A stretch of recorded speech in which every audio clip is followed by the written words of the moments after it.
Mesdames, Messieurs, bonsoir et bienvenue à vous. Voici les titres de ce journal.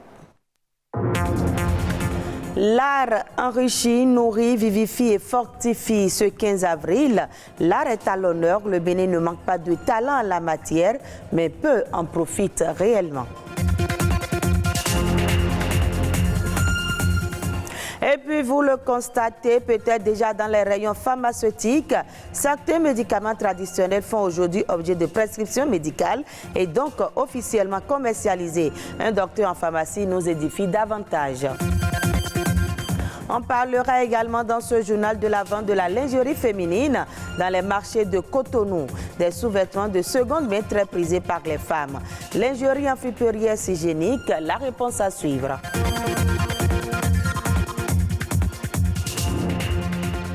On dit souvent que le Bénin ne manque pas de talent en matière de production des œuvres d'art. Les nombreuses politiques de développement déroulées par les autorités militent en faveur de la promotion des œuvres d'art. Malheureusement, on observe également que ce génie n'est souvent pas accompagné de rendements économiques réels en termes de production de devises pouvant permettre aux artistes de vivre au quotidien de leur art. Ce 15 avril, c'est la journée mondiale de l'art et Arnaud Adadja s'est intéressé au sujet. Voici son reportage. Je suis en train de sculpter oiseau avec tortue. Voilà la tortue qui est en bas. Si tu es malfaiteur peut-être, il a attrapé une tortue, mais il ne peut rien faire. Une œuvre d'art, symbole d'invincibilité, un moyen d'expression. Quand on parle d'art, c'est un moyen d'expression, on va dire. Donc si on veut aider les enfants à connaître l'art et à le valoriser, c'est en leur montrant des trucs de notre culture par exemple. Au Bénin, l'art n'est pas autant valorisé comme la place que nous accordons maintenant, comme le foot par exemple, à plein de choses. Or là, c'est un monde face. Au Bénin, l'art peine à s'imposer dans la vie économique et pourtant, il est présent dans le quotidien du Béninois. Les populations béninoises ne croient plus que l'art est réservé seulement pour ceux qui savent lire et écrire. Au Bénin, beaucoup pensent aujourd'hui maintenant tu défiles dans un podium, c'est comme si venez à moi quoi, je suis là, mon corps est là, mais détrompez-vous.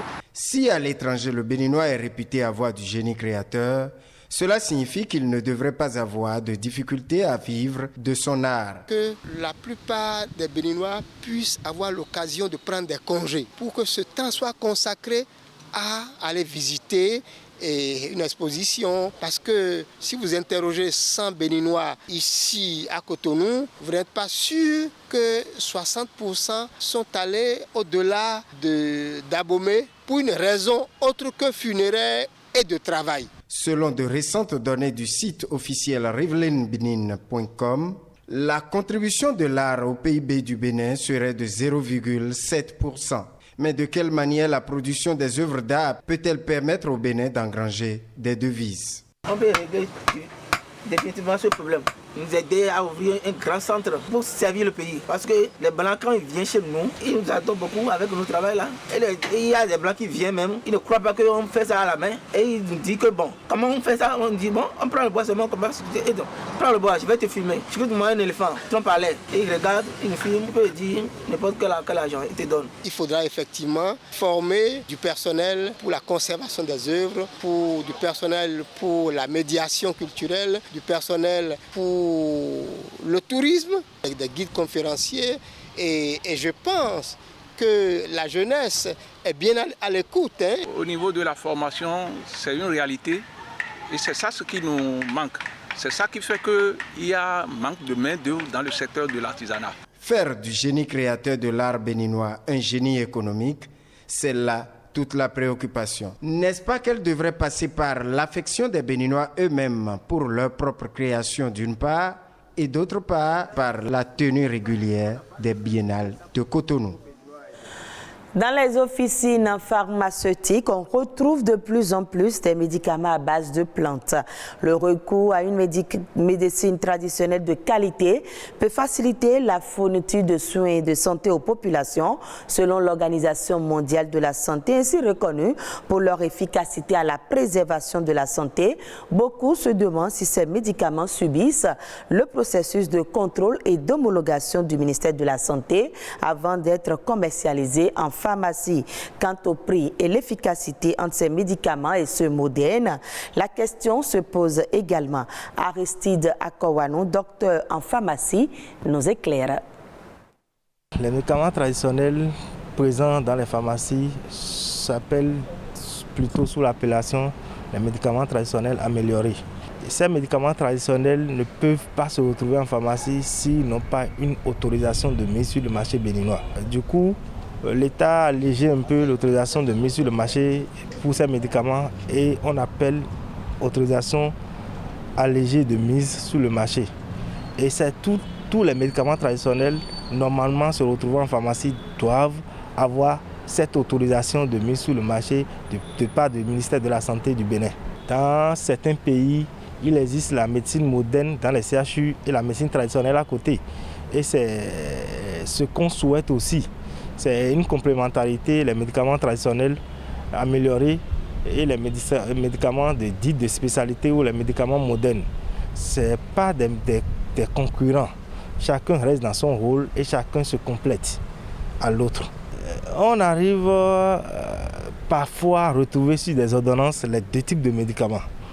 Où on met le médicament moderne ou le médicament spécialité, on met après le médicament traditionnel. Ça se retrouve parfois où on a des conseils du pharmacien sur les médicaments traditionnels ou aussi on a des conseils des praticiens. Les populations n'ont qu'à être rassurées que lorsque vous venez dans une pharmacie et vous trouvez un médicament traditionnel, ces médicaments traditionnels sont sécurisés et la population peut les prendre sans inquiétude, comme les médicaments modernes, dits modernes. Et nous, notre rôle est d'abord un rôle de santé publique. C'est vrai que ces médicaments ont un coût abordable, mais il ne faut pas négliger ce côté sécurité médicaments. C'est ce que nous portons à la population en leur rassurant que lorsqu'ils rentrent dans une pharmacie, ils trouvent des médicaments traditionnels. Les médicaments traditionnels sont rassurants. C'est mieux qu'en pharmacie, qu'aux abords de la voie, qu'en dehors de la pharmacie. Venons-en maintenant à la lingerie en friperie à Cotonou. Le marché de la lingerie grouille de monde et l'affluence autour des sous-vêtements de deuxième main est énorme. Cela sans grands égards pour les risques d'infection qu'elles pourraient constituer. Mais comment les utiliser sans contracter des maladies? La réponse dans ce reportage. Au marché Misebo, les marchands de lingerie se frottent les mains.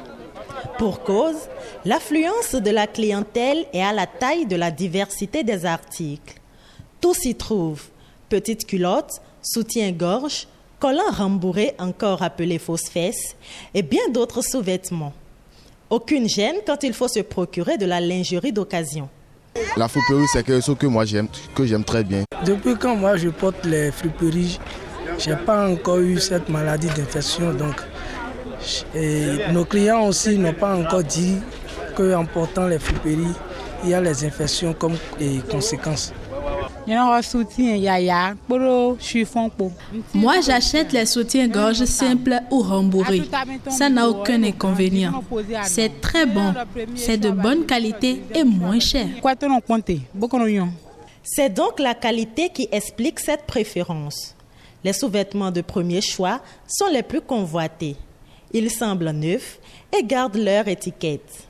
Les autres sont plus usés et moins coûteux.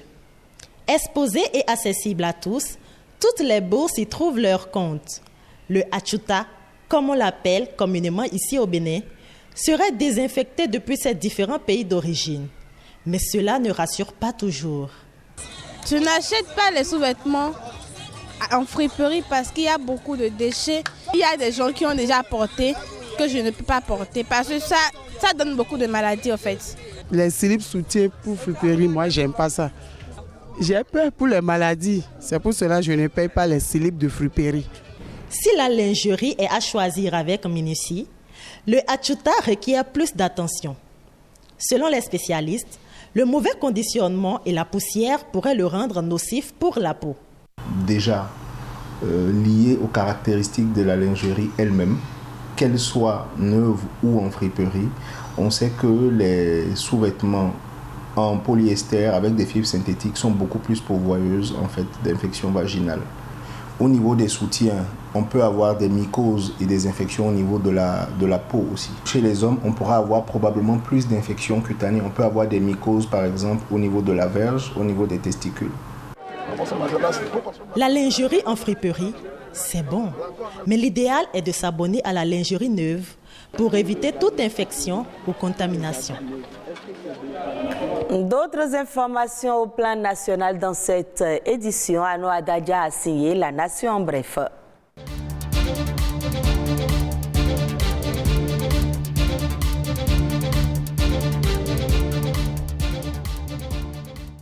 Les cadres en charge de l'énergie du ministère de l'énergie, de la SBE, de la CEB, du MCA Bénin et leurs partenaires sont préoccupés par la modernisation et la pérennisation du réseau national de distribution d'électricité du Bénin. Ils sont en conclave en vue de l'élaboration du plan d'action de transfert et de prise en charge des ouvrages du projet de distribution de MCA Bénin 2. Avec en toile de fond, mieux préparer la Société béninoise d'énergie électrique à prendre en main des ouvrages qui vont bientôt lui être transférés.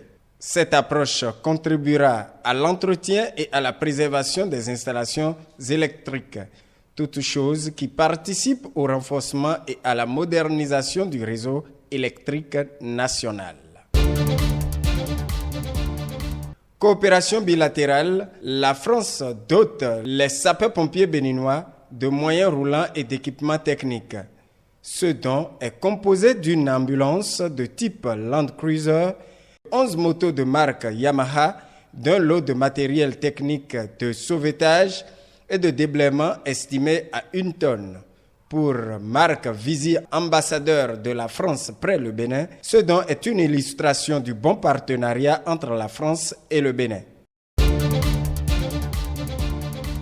Les acteurs agricoles multiplicateurs de boutures de manioc des zones sous tutelle de l'Agence territoriale de développement agricole ATDA 4 viennent de bénéficier d'un lot d'équipements agricoles constitué d'arrosoirs, de brouettes, de pelles, des fongicides et des bassines. Ces équipements sont évalués à un montant d'environ 19 millions de francs CFA.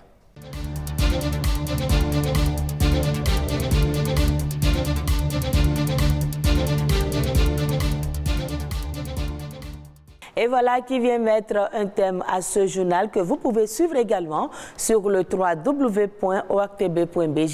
Merci de nous avoir suivis et très bonne suite des programmes de BB24.